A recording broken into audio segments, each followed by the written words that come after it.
హిందూ బంధువులందరూ కూడా ధన్యవాదాలు. నాకు తెలిసినంత వరకు భారతదేశంలో 7 మతాలు: హిందూ, ఇస్లాం, క్రైస్తవ, జైన, బౌద్ధ, పార్సీ, జొరాస్ట్రియన్. ఒక ఇస్లాం, క్రైస్తవ మతాలు తప్ప మిగిలినవి కూడా భారతదేశంలో జన్మించినటువంటి మతాలు. భారతదేశంలో జన్మించినటువంటి ఏ మతం వల్ల కూడా మనకు ప్రమాదం అనేటువంటి లేదు. ఒక ఇతర దేశాల నుంచి వచ్చినటువంటి పాషాణ మతాలు 2 అయితే ఉన్నాయో, ఇస్లాం, క్రైస్తవ, ఇవి 2 కూడా మన దేశానికి ప్రమాదకారమైనటువంటి మతాలు, మన హిందుత్వాన్ని నాశనం చేసేటువంటి మతాలు. వాటి గురించి కొన్ని ఉదాహరణలు మీకు తెలుసుకుంటుంది. ఇదే విషయాన్ని 1893 సంవత్సరంలో అమెరికా దేశంలో షికాగో నగరంలో సర్వ మతాల సమ్మేళనం అనేటువంటి జరిగింది.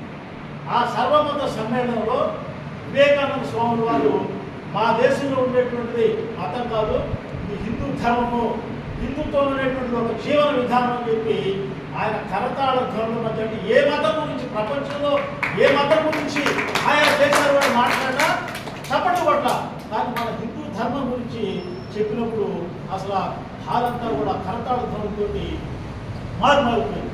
అటువంటి హిందూ ధర్మం మనం, ఇది హిందుత్వం అనేటువంటి మతం కాదు, జీవన విధానం అని చెప్పి 1994 సంవత్సరంలో సుప్రీంకోర్టు కూడా తీర్పిచ్చింది. మన హిందువుల్లోనే చాలామందికి ఇది జీవన విధానము, ఇది మతం, ధర్మం అనేటువంటి విషయం తెలీదు, హిందూ మతం అని చెప్పి చెప్పుకుంటున్నారు. మన రాఘవ్ గారు చెప్పినట్టు మతానికి కొన్ని ప్రత్యేకమైనటువంటి లక్షణాలు ఉంటాయి. ఒక మతాన్ని ఏదో ఒక వ్యక్తి స్థాపిస్తాడు, దానికి ఒక ప్రవక్త ఉంటాడు. ఒక మతానికి ప్రత్యేకమైనటువంటి ఒకే ఒక గ్రంథం అనేటువంటి ఉంటుంది. కానీ హిందూ మతాన్ని ఎవరు స్థాపించలేదు, దీనికి ఒకే ఒక ప్రవక్త లేడు, ఒకే ఒక ప్రత్యేకమైనటువంటి గ్రంథాలు లేవు. కొన్ని వేల గ్రంథాలు హిందుత్వానికి అనేటువంటివి ఉన్నాయి. ఈ హిందుత్వాన్ని నాశనం చేయడానికి భారతదేశంలో 712 సంవత్సరంలో మొదలైంది. బహుశా అంత పేరు మీర్ ఖాసిం అనుకుంటా. సింధు నుంచి భారతదేశం మీద దండయాత్ర చేసి ప్రవేశించిన తర్వాత అనేక మంది ఇస్లాం దేశస్తులు ఈ దేశం ఆకర్షించి దేశంలో ఉండేటువంటి అపారమైనటువంటి అంటే ధనరాశుల కేంద్రమైనటువంటి గుడిని కొల్లగొట్టి తీసుకుపోవడం కోసం వాళ్ళు భారతదేశం మీదకి వచ్చి దీని అంతటి కూడా చూసి కేవలం హిందువుల్లో ఉండే అనైక్యతని వాళ్ళు పసిపెట్టి మనం ఈ దేశాన్ని కబళించవచ్చు అని అన్నాను. మంది క్రమేణా ఇదే ముస్లింలు భారతదేశంలోకి వచ్చి మనలో ఉండేటువంటి అనైక్యతను ఆశ్రయంగా తీసుకొని వాళ్ళు కొలగొట్టుకొని పోయాడు. ఇక్కడ స్థిరపడి చివరికి మనల్ని పరిపాలించేటువంటి అధికారాన్ని కూడా వాడు పొంది ఈరోజు చరిత్ర పుస్తకాలు చూస్తే భారతదేశంలో ఉండేటువంటి భారతీయ రాజుల యొక్క గొప్ప రాజుల యొక్క చరిత్ర ఉండదు. మొఘళ్ళు, లోఢీలు వీళ్ళ యొక్క చరిత్రే కానీ భారతీయ రాజులంతా కూడా దద్దమ్మలు అనేటువంటి సిలబస్ని భారతదేశానికి స్వతంత్రం వచ్చినటువంటి మరుసటి రోజు స్వతంత్రానంతరం ఏర్పడినటువంటి ప్రభుత్వం అటువంటి తప్పుడు చరిత్రను రాసి హిందువులందరూ కూడా దద్దమ్మలుగా తయారు చేసినటువంటి పరిస్థితి అనేటువంటి దీనంతటి కూడా మనం తెలుసుకోవాలి. దానికి నేను 2 ఉదాహరణలు చెప్తాను. భారతదేశంలో క్రీస్తుకు పూర్వమే, ఇప్పుడు క్రీస్తు పుట్టి యేసుక్రీస్తు పుట్టి 2024 సంవత్సరాలు, దానికి ముందు కూడా చరిత్ర ఉంది, దానికి ముందు కూడా మతం ఉంది. అదంతా కూడా మన దేశంలో ఉండే హిందూ ధర్మంలో కానీ ఇక్కడ ఉన్నటువంటి వక్తలు ఎవరో చెప్పారు, ఇది భారతదేశానికి సంబంధించింది కాదు, ప్రపంచం మొత్తానికి సంబంధించింది హిందుత్వం అనేది. కాబట్టి హిందుత్వం ప్రపంచంలోని అన్ని దేశాల్లో ఉంది. ఈ క్రీస్తు పూర్వం సుమారు 300 సంవత్సరాలు ఆ ప్రాంతంలో టర్కీ దేశాన్ని భక్తియార్ ఖిల్జీ అనేటువంటి ఒక ఇస్లాం రాజు పరిపాలిస్తుంటే ఆయనకి ఒక విచిత్రమైనటువంటి జబ్బు వచ్చింది. ఆ దేశంలో ఉండేటువంటి గొప్ప గొప్ప వైద్యులందరినీ కూడా పిలిపించాడు, ఎవరు కూడా ఆయన యొక్క జబ్బుని నయం చేయలేకపోయారు. అప్పుడు వెంటనే కొంతమంది సలహా తీసుకుంటే భారతదేశం ఉంది, భారతదేశంలో బీహార్ రాష్ట్రం ఉంది, పాట్నాకి సమీపం 40 కిలోమీటర్ల దూరంలో నాలందాలో ఒక విశ్వవిద్యాలయం ఉంది. అక్కడ అపారమైనటువంటి విజ్ఞాన సంపద ఉంది, వైద్యానికి సంబంధించినటువంటి కొన్ని వేల గ్రంథాలు ఉన్నాయి. అక్కడికి పోతే మీ జబ్బుకి నయం చేసేటువంటి వైద్యం అందులో ఉంటుందని చెప్తే అప్పుడు అక్కడి నుంచి టర్కీ నుంచి ఆయన సేవలు భారతదేశానికి వచ్చి నలందా విశ్వవిద్యాలయంలో అక్కడ ఉండేటువంటి ప్రొఫెసర్ని వాళ్ళందరితో మాట్లాడి ఇక్కడి నుంచి మన వైద్యులు పోయి ఆయన యొక్క జబ్బుని నయం చేసినటువంటి పరిస్థితి. ఆయన ఏం చేశాడు? మన దేశం మీద కృతజ్ఞత చూపించకుండా ఓయమ్మా ఇంత విజ్ఞాన సంపద ఉందా, ప్రపంచానికి ఇది గురువుగా మారిపోతే మన ఆర్ఎస్ఎస్ వాళ్ళు చెప్తున్నారు విశ్వగురు అని, ఇది విశ్వగురు అయిపోద్ది అని చెప్పి ఆయన భారతదేశం మీద దండయాత్ర చేసి సైనికులతో వచ్చేసి ఆ నలంద విశ్వవిద్యాలయంలో ఉండేటువంటి ఆ రోజుల్లో ఇతర దేశాల నుంచి కూడా వచ్చి చదువుకునేటువంటి విద్యార్థులు నలంద విశ్వవిద్యాలయంలో ఉండేవాళ్ళు.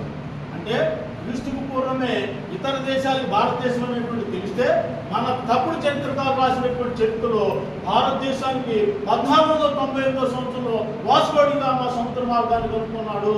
1498 సంవత్సరం దాకా ఈ దేశం అంటే ప్రపంచంలో ఇతర దేశాలకు తెలియదు అనేటువంటి తప్పుడు చరిత్ర రాశారు. మరి 1498లో భారతదేశాన్ని కనుక్కుంటే క్రీస్తుకు పూర్వమే అంటే సుమారు 3000 సంవత్సరాల పూర్వమే భారతదేశంలో నలంద విశ్వవిద్యాలయం ఉంది. అక్కడ ఇతర దేశాల నుంచి వచ్చినటువంటి విద్యార్థులు విద్యను కొన్ని వందల మంది ప్రొఫెసర్లు అక్కడ ఎలా సాధ్యమైంది అంటే తప్పుడు చరిత్ర మనం చదువుకుంటా ఉన్నాం. సరే, ఆయన వచ్చి ఏం చేశాడు? అందులో ఉండేటువంటి విద్యార్థుల్ని, కొన్ని వందల మంది ప్రొఫెసర్ని, కొన్ని లక్షల గ్రంథాలని అన్నింటినీ కూడా తాళాలేసి పెట్టేశాడు. అయితే ఆ నలంద విశ్వవిద్యాలయం సుమారు 6 నెలల పాటు తగలబెడితే సుమారు 300 కిలోమీటర్ల మేర పొగనేటువంటిది వ్యాపించి ఆ నలంద విశ్వవిద్యాలయం దగ్ధమైపోయి అపారమైనటువంటి విజ్ఞాన సంపదని మనం కోల్పోవడం అనేటువంటి జరిగింది. ఇదంతా కూడా హిందూ ధర్మాన్ని నాశనం చేయాలని చెప్పి అప్పటి నుంచి జరుగుతున్నటువంటి కుట్ర.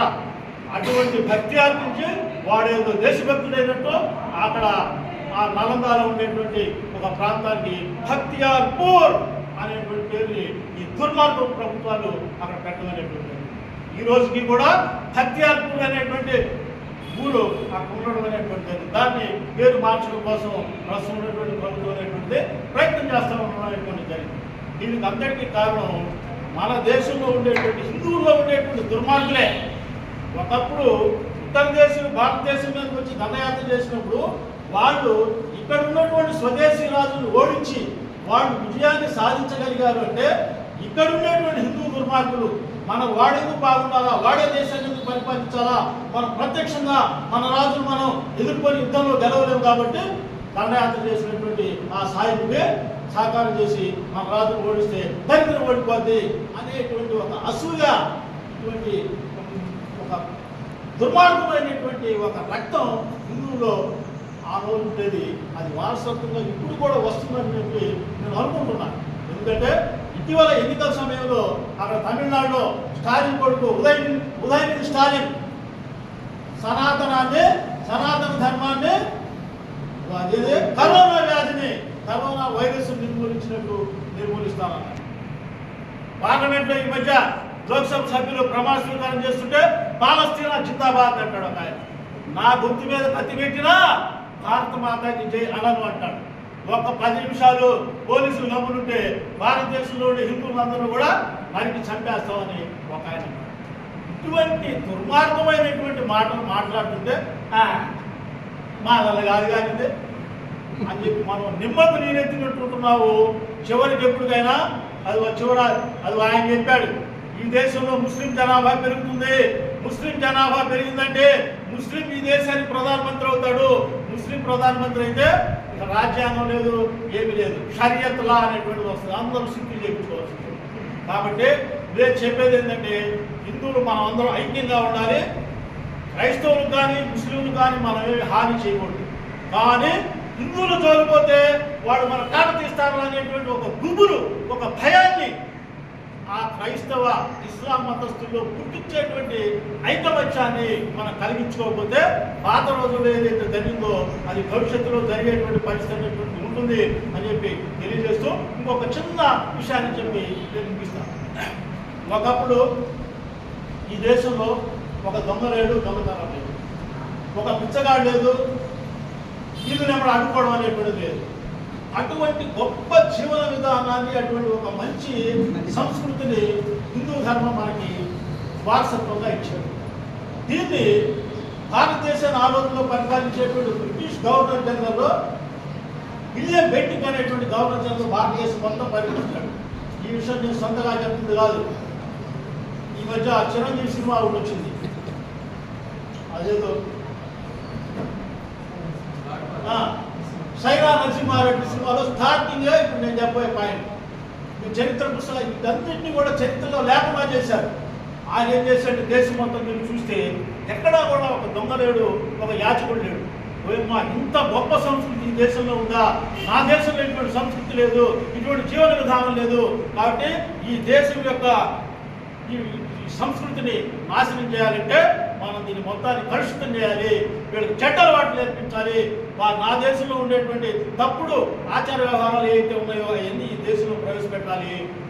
దాన్ని తీసుకురావడానికి ఏది దారి తీస్తుందంటే ఒక ఇంగ్లీష్ మీడియంలో విద్యా విధానం, ఆంగ్ల విద్యా విధానం ఈ దేశంలో ప్రవేశపెడితే అవన్నీ చదువుకొని వీడు పాశ్చాత్య సంస్కృతికి అలవాటు పడిపోయి వాళ్ళకై వాళ్ళే ఇష్టపూర్వకంగా వాళ్ళ సంస్కృతిని నాశనం చేసుకుంటారని చెప్పి ఆయన పథకం పని ఆ రోజు మెకాలే అనేటువంటి వ్యక్తి ద్వారా ఒక నూతన విద్యా విధానాన్ని రూపొందించి పాఠ్యాంశంలో మనకి బోధించడం మొదలుపెట్టారు. మనం ఇప్పుడు ఇద్దరు మనుషులు అక్కడ పోతుంటే ఆడ మనిషి మగ మనిషి ఆ భేదం అనేటువంటి తెలియనటువంటి వికారమైనటువంటి వస్త్రధారణతో పోతున్నారంటే అది ఒక ఉదాహరణ. ఇంకా అనేకమైనటువంటి పుట్టినరోజు కేకులు కట్టేయడం, పుట్టినరోజు దీపారాధన కేకులు కట్టేసేది, దీపారాధన చేసి దేవుడికి నమస్కారం చేసుకోవాలంటే చీకట్లో దీపాలను వెలిగించి వెలుగును ప్రసాదించి పుట్టినరోజు జరుపుకోవాలి. కానీ ఉన్నటువంటి వెలుగుని ఇచ్చేటువంటి కొవ్వొత్తిని ఆర్పి చీకటి చేసి పుట్టినరోజు చేసుకోవడం ఏంది? వేగాది ఇంకా అనేకమైనటువంటి చెడ్డ అలవాట్లు మనలో ప్రవేశించి వీటన్నింటినీ తొలగించుకొని నిజమైనటువంటి సనాతన ధర్మం, సనాతనం నిత్య నూతనం, అది ఎప్పటికప్పుడు నిత్య నూతనంగా ఉంటుంది. వేల సంవత్సరాలతో రూపొందించినా కూడా దాన్ని పాటిస్తుంటే నిత్య నూతనంగా ఉంటుంది. అటువంటి నిజమైనటువంటి సనాతన ధర్మాన్ని నిత్య నూతనంగా అవలంబిస్తూ నిజమైనటువంటి హిందూ జీవన విధానాన్ని అవలంబించేటువంటి హిందూ ధార్మికుడుగా మనమందరం బ్రతుకుతూ ముఖ్యంగా మన పిల్లలకి అది ఆయన చెప్పాడు, చర్చిలు దేవాలయాలు మాత్రం నిర్మిస్తున్నారు, ధ్వజస్తంభం పెడుతున్నారు, పైన కలశం పెడుతున్నారు, అన్నీ పెడుతున్నారు. అంటే హిందువుని ట్రాప్ చేసి ఆ చర్చిలోకి పిలిపించడానికి. మీరు చూస్తున్నారు లేదు, మాధవరావు గారు అప్పుడప్పుడు ఫేస్బుక్ వాట్సాప్లో ఫోటోలు పెడుతున్నారు. మన వెంకటేశ్వర సుప్రభాతం మాదిరి యేసు సుప్రభాతం ఇవి విన్నారు లేదు, కొంతమంది విన్నారు. అలాగే భగవద్గీత మాదిరి యేసు భగవద్గీత, ఇవన్నీ కూడా రచింపబడి ఇవన్నీ వస్తున్నాయి. అంటే తెలియనటువంటి వాడికి ఈ గుడిసారి మెట్లెక్కినట్టుంది, యేసు ప్రభాతం ఏడుంది, యేసు భగవద్గీత ఎక్కడుంది, ఇవన్నీ రాశారు, వాళ్ళు ప్రచారం చేస్తూ ఉన్నారు. ఎందుకంటే ఓహో ఏదైనా ఒకటే అని హిందువుల్ని, నిజమైనటువంటి హిందువుల్ని ట్రాప్ చేసి ఆ మతాల్లోకి రాకపోవడం కోసం ప్రయత్నం చేస్తున్నారు. కాబట్టి ఇటువంటి మోసపూరితమైనటువంటి ఇటువంటి తప్పుడు ఆలోచనల్ని పెద్దలుగా మనం తెలుసుకొని మన పిల్లలకి తెలియజేస్తూ మన సనాతన ధర్మం నిత్య నూతనంగా ఉండే విధంగా పాటుపడే దానికోసం ముఖ్యంగా హిందువులు మెజారిటీగా ఉన్నంత కాలమే మనం హిందువులుగా జీవించగలం. ఏ రోజైతే ఇప్పుడు స్వతంత్రం వచ్చిన తర్వాత భారతదేశంలో హిందూ జనాభా సుమారు 85% పైన ఉంది, ఇప్పుడు దాదాపు 70% పడిపోయింది. ఇది ముస్లింల జనాభా 35-40% వస్తే చాలు, వాళ్ళు సాలిడ్గా ముస్లిం అభ్యర్థి ఎవరైతే పోటీ చేస్తారో వాళ్ళకే ఓటేసుకుంటారు, పార్టీతో పని లేదు. అప్పుడు ముస్లిం వ్యక్తి ప్రధానమంత్రి అయ్యారంటే మనకి వాక్ స్వాతంత్రం ఉండదు, ఇక రాజ్యాంగం లేదు, మట్టి మషాణం ఏం లేదు, షరియత్తులా వస్తుంది, మన అందరం కూడా మత పరిస్థితి తెచ్చుకోవాల్సినటువంటి పరిస్థితి వస్తుంది. కాబట్టి నేను చెప్పేది ఏంటంటే మన సనాతన ధర్మం నిత్య నూతనంలాగా అవలంబిస్తూ ఇటువంటి విషయాలు ముఖ్యంగా మన పిల్లలకి, మన ముందు తరాలకి, వాళ్ళ ద్వారా ముందు తరాలకి తెలియజేస్తూ హిందూ జనాభా సంఖ్య తగ్గకుండా మెజారిటీగా ఉండి, నేను మధ్యలో చెప్పినట్టుగా మరి వాళ్ళ జోలిపోతే మనం తాట తీస్తారా, మనం ఏం చేయొద్దు, మన జోలు వచ్చి తాట తీస్తారా అనేటువంటి గుబుల్ని, భయాన్ని క్రైస్తవులు ముస్లింలు కల్పించే విధంగా మనం ఐకమత్యంగా ఉంటేనే మనకు భవిష్యత్తు అనేటువంటిది ఉంది.